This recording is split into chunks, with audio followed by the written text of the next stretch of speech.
Hello friends, and welcome back to Alien Protocols. So I'm up here on the roof of the little room I'm renting in the scrappiest area of the Bronx that I've been to, Fort Apache. And it's really a glorious day. You can see some beautiful chemtrails. Vapor trails. Okay, vapor trails. And I wanted to share some thoughts with you guys.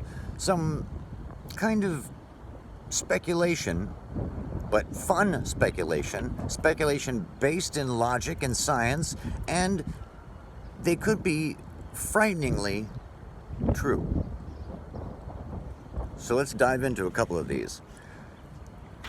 One is, and this one's pretty obvious, is that conditions are going to get worse and worse on this beautiful planet that we are on.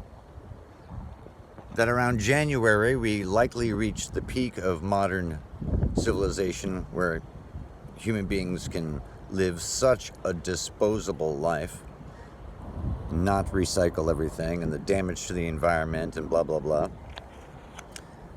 So things are definitely going to be getting worse from here.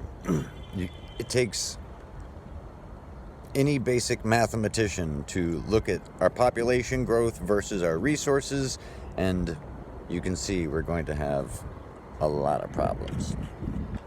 So that's one.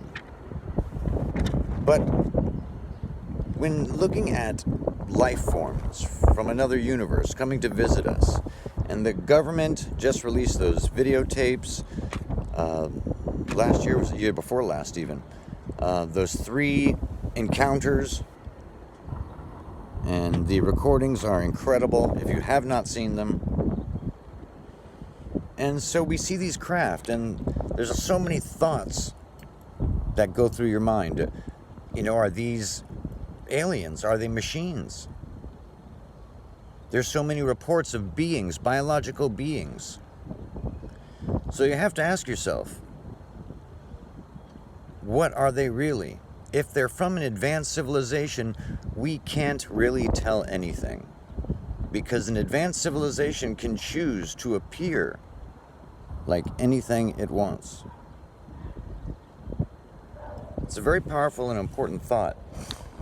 Dr. Simeon Hein and I have spoken numerous times about this interactive fractal universe model, but also how it applies to UFOs and these unidentified craft. As you get closer to the surface of the Earth, they get smaller but more numerous. And by the time you get to the surface, you would think there might be a lot literally on the surface. Not only small probes, but maybe physical beings or somethings on the physical surface. And we know that there's a greater need for invisibility the closer they get to the surface of the Earth. So, who knows? But we do know one thing. We know that reports of UFOs oftentimes come with one main UFO and 2 probes, 2 smaller UFOs. And the same thing, bizarrely, is true of encounters with advanced intelligences, is that they also come with 1 lead and 2 probes, or other smaller beings oftentimes. It's an interesting numeric thing of 3. They're always there to protect each other at a different level, it appears.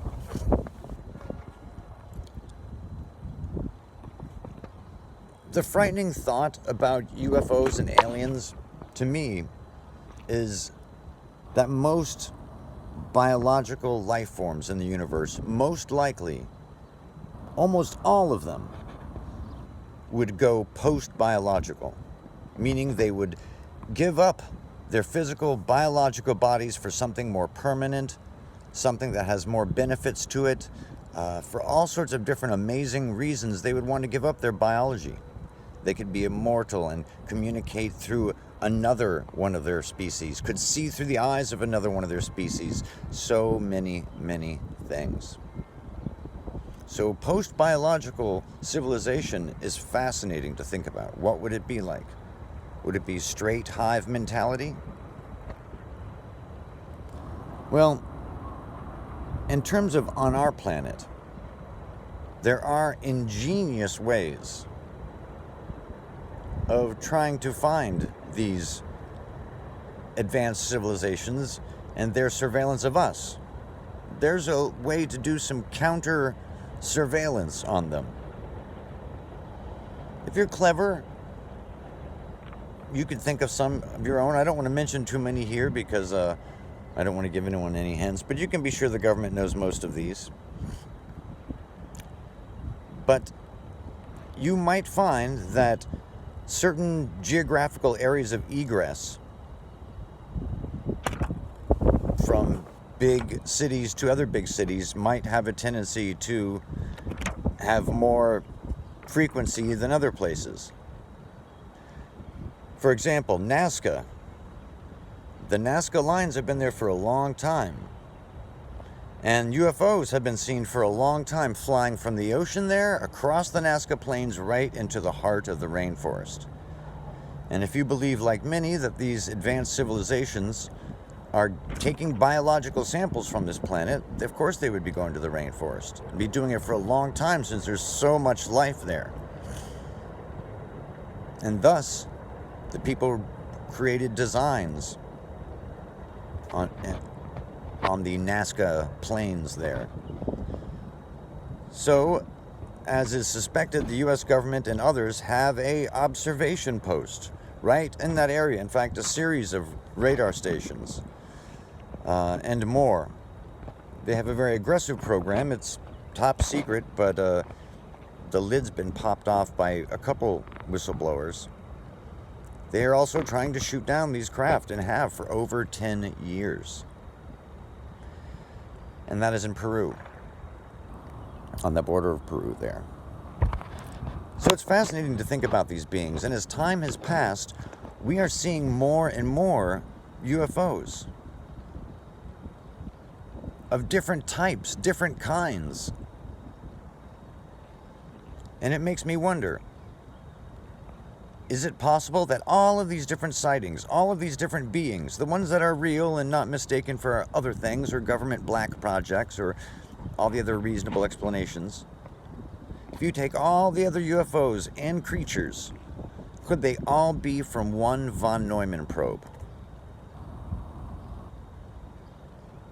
Could one von Neumann probe build a factory once it started to detect our possibility, and that factory start building more factory builders, and those build more builders until you have a very high-end production system that can build all the spacecraft you need, that can build biological creatures to man, quote-unquote, man or woman, these craft, and do some of the delicate things that's a little more cumbersome for a straight-up robot to do. Perhaps their von Neumann programming and the pre-programming of that original probe was to, if you find organic life, preserve it as best you can. And perhaps that's what they are doing. And it could all be from one von Neumann probe. Does that sound logical to you guys? Well, it could be a simulation. And if it's a simulation, the fact that we think it might be a simulation, is that indicative that we might be near the end of the simulation? Probably. There's even experiments now by very well-known scientists to see if this is a simulation.